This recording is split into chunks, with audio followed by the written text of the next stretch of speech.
On est venu ici pour manifester notre mécontentement contre M. Mittal qui veut casser l'industrie sidérurgique partout en Europe. C'est même plus la Lorraine maintenant, moi je viens de Lorraine, c'est même plus en Lorraine, c'est en Europe qui veut casser on le voit bien avec les copains belges, 1300 emplois supprimés, c'est quand même inadmissible quoi. Donc il a bien décidé de supprimer toute la sidérurgie en Europe et ça on ne peut pas l'accepter. Donc on est venu lui montrer notre mécontentement et c'est que le début. On en veut aussi à notre gouvernement français qui nous a trahis. On peut le dire, Monsieur Hérault, Monsieur Hollande, qui nous avait fait des belles promesses quand il était venu en Lorraine à Florange, il nous a totalement trahis et ça, on ne peut pas l'accepter.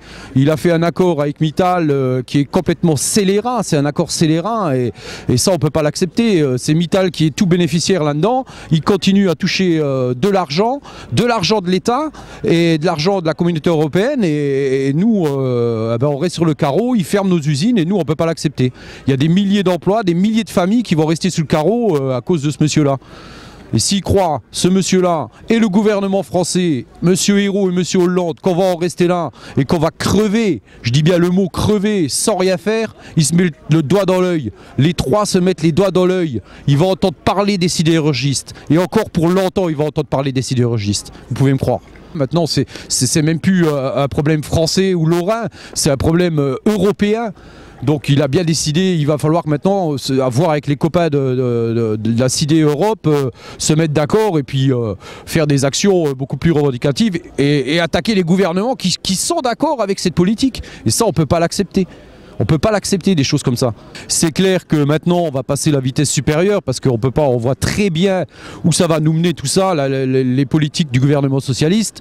Ils nous ont trahis, donc on va monter à Paris, on va aller leur dire à ces messieurs qu'on ne se laissera pas faire et ils vont voir de quel bois on se chauffe quoi. Les sidérurgistes, on sait faire de l'acier, on sait aussi brûler du bois et on va leur brûler l'Elysée s'il faut parce que là c'est pas possible quoi. De laisser des familles comme ça dans la détresse, c'est pas possible. Donc s'ils ont leur cul bien au chaud là-haut dans leur bureau et qui prennent des décisions pour nous en nous laissant sur le carreau, ils ont rien compris quoi. Ils ont rien compris parce que là les sidérurgistes ils sont en colère. Quand les sidérurgistes ils sont en colère, ils vont voir de quel bois on se chauffe. Ça c'est clair. Et s'il faut aller à Paris, on ira à Paris et ça va leur faire tout drôle. Certains avec qui j'ai pu parler ont dit qu'on est dans un climat pré-révolutionnaire. Qu'est-ce que vous en pensez? Mais c'est clair, les gens, à force, il y a des licenciements partout, ça licencie dans toute la France. La France est complètement à sac par les patrons, par les patrons qui sont en train de magouiller avec la finance et tout. Et nous, on ne peut pas laisser faire des choses comme ça. On ne peut pas laisser faire des choses comme ça. Donc un gouvernement de gauche qui cautionne une politique comme ça, c'est pas possible. C'est pas possible. C'est clair. On ne laissera pas faire. On ne peut pas laisser faire. Ils veulent nous crever, on ne se laissera pas crever, c'est clair.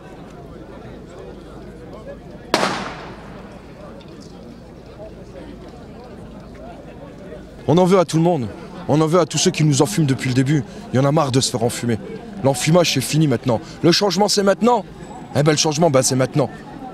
Ils nous l'ont promis, eh ben maintenant, il faut qu'ils aillent jusqu'au bout. Avant, on avait les sans-culottes, aujourd'hui, dans le gouvernement, on a les sans-couilles. Ça veut dire quoi, ça? Parizeau, Mittal, il se présente chez l'autre Flamby, là-haut.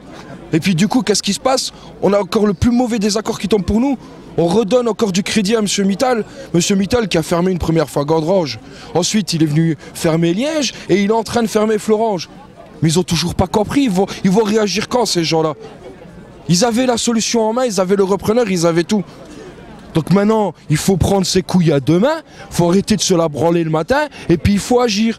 Donc monsieur Montebourg, si vous me regardez, monsieur Hollande, si vous me regardez, et monsieur Hérault, si vous me regardez, moi j'ai une phrase qui me vient en tête qui dit « L'union fait la force et la misère la divise ». Mais on ne se laissera pas aller dans la misère et on ne se divisera pas. On est tous unis dans la lutte. Parce qu'il n'y a pas que nous. Chez nous, il y a les Fralib, chez nous, il y a les Goodyear, chez nous, il y a ceux qui font le thé, il y a les doux, il y a tout le monde. Maintenant, il y a une petite rumeur qui est en train de se monter sur les réseaux sociaux, sur un petit peu tout, là. Mais il faut que la rumeur, maintenant, elle passe les réseaux sociaux. Il faut que les gens, ils sortent dans la rue. C'est fini d'être des moutons. Maintenant, il faut arrêter de reculer, il faut avancer. La tête haute, le poing levé, on sort les étendards, on sort dans la rue et on se bat. On lâchera rien. Hey, Le sabotage de cette manifestation organisée par, je ne sais pas qui, mais le ministre de l'Intérieur en tout état de cause, c'est le sabotage de la rencontre avec le Parlement européen qui a été organisée. Et c'est ça qui est inacceptable.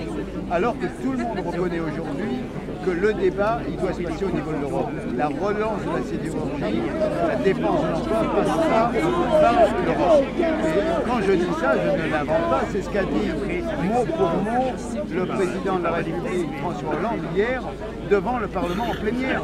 J'étais là, on l'a applaudi. Le lendemain, quand on passe au concret, voilà la situation. Donc voilà, moi je trouve ça complètement choquant ce qui s'est passé. J'espère, on attend la libération du dernier syndicaliste. Un qui a été blessé va pouvoir rentrer chez lui, un deuxième a été libéré, il est déjà rentré. On attend la libération du troisième, qui est un syndicaliste belge, qui donc a été arrêté. Bah, écoutez, la discussion, visiblement, on a discuté avec la préfète de région, on a discuté ensuite ici avec la représentante, avec la commissaire principale. Il a baissé le froc, pas plus, pas moins. On avait la possibilité d'ouvrir la boîte de Pandore, on l'a pas ouvert. Eh oui, c'était la nationalisation temporaire. Je te prends et je le revends. Et Hérault, il a baissé le froc, il n'a pas voulu le faire. Et Hollande, il l'a fini. C'est ça le problème. On avait un repreneur, il y avait tout ce qu'il y avait. Tout était déjà fait. Et là, vous nous dites qu'il va sauver Florence, ben, pourquoi on fait quoi ici? S'il avait sauvé Florence, je serais pas là, moi.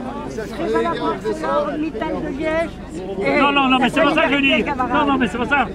On aurait dit, on est mort, nous. Vous croyez quoi? Il a sauvé le froid. Vous avez mal compris.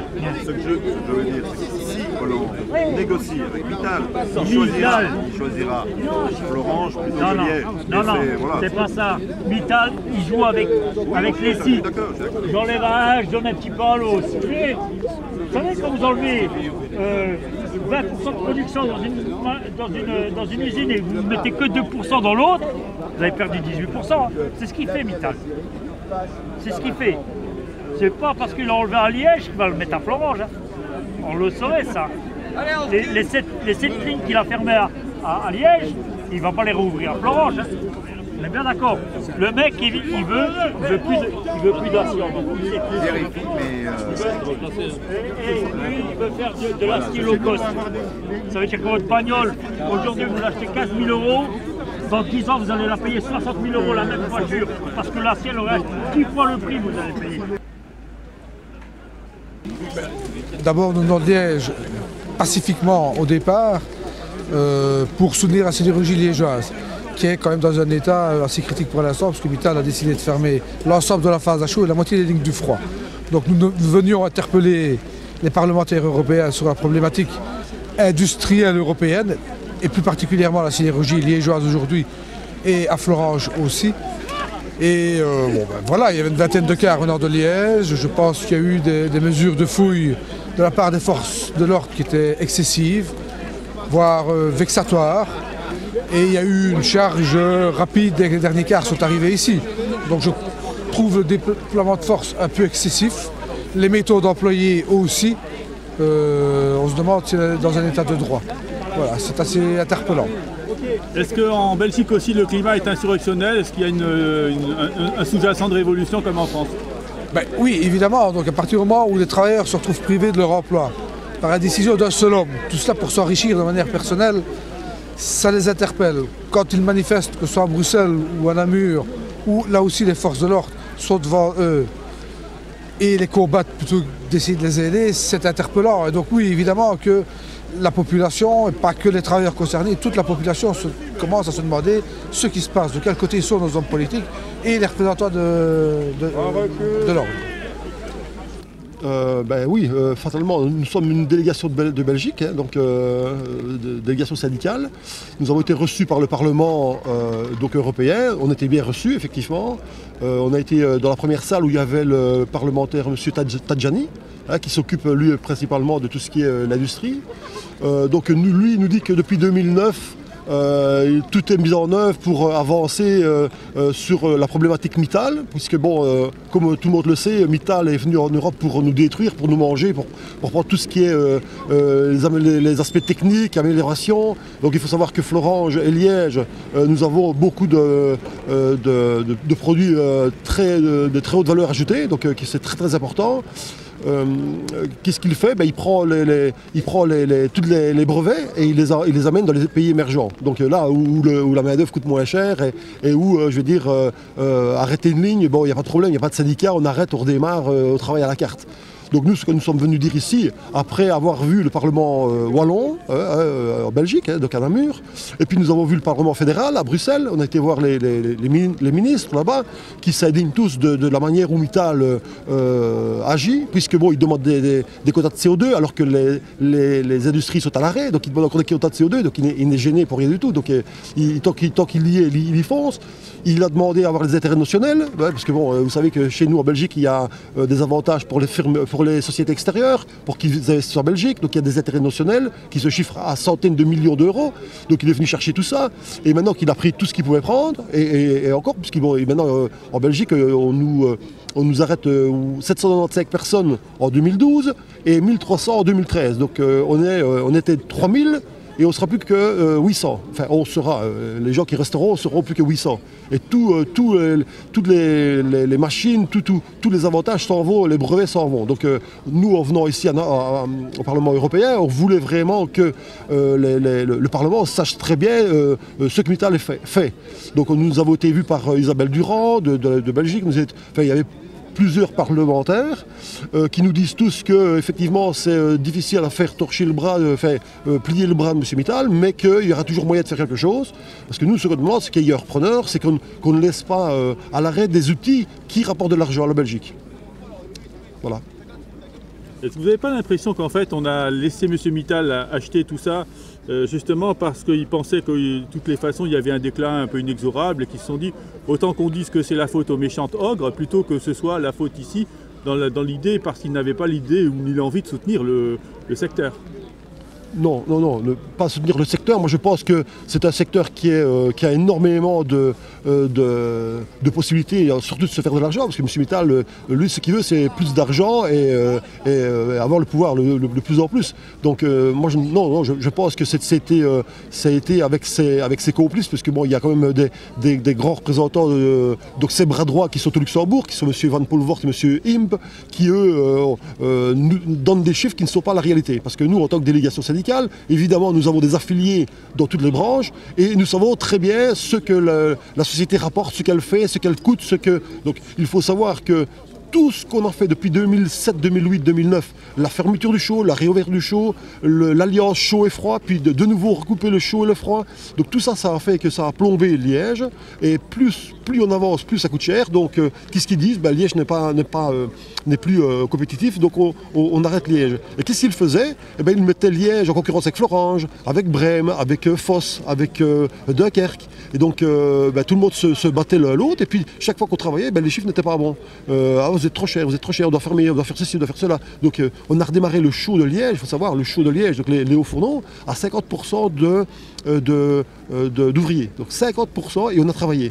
On a gagné de l'argent et pour lui c'était pas assez. Donc lui, son retourne était 15%, il avait 8%, 7%, il dit non, je ferme. Donc c'est vraiment un démantèlement abusif et un complot. C'est un complot. Depuis des mois et des années, il tisse sa toile et bon, ça va être difficile parce que bon, l'Europe ici, s'il ne se serre pas les coudes, je pense qu'il va y avoir un démantèlement de plus en plus vite parce que là, il prévoit aussi même des arrêts sur Sitmar. Donc Sitmar, c'est le fleuron flamand du côté en Belgique et il parle aussi de diminuer le personnel sur Dunkerque et Foss. Donc on voit bien que le démantèlement est conçu et il continue de plus en plus belle puisque personne ne fait rien. Donc moi je pense que les parlementaires devraient vraiment taper du poing et ne plus se laisser faire. Il faudrait vraiment y aller. Nous, pour contrer Mittal, ce qu'on pense, c'est vraiment de faire une sidérurgie intégrée européenne pour contrer Mittal à quitter l'Europe et à être concurrent envers lui.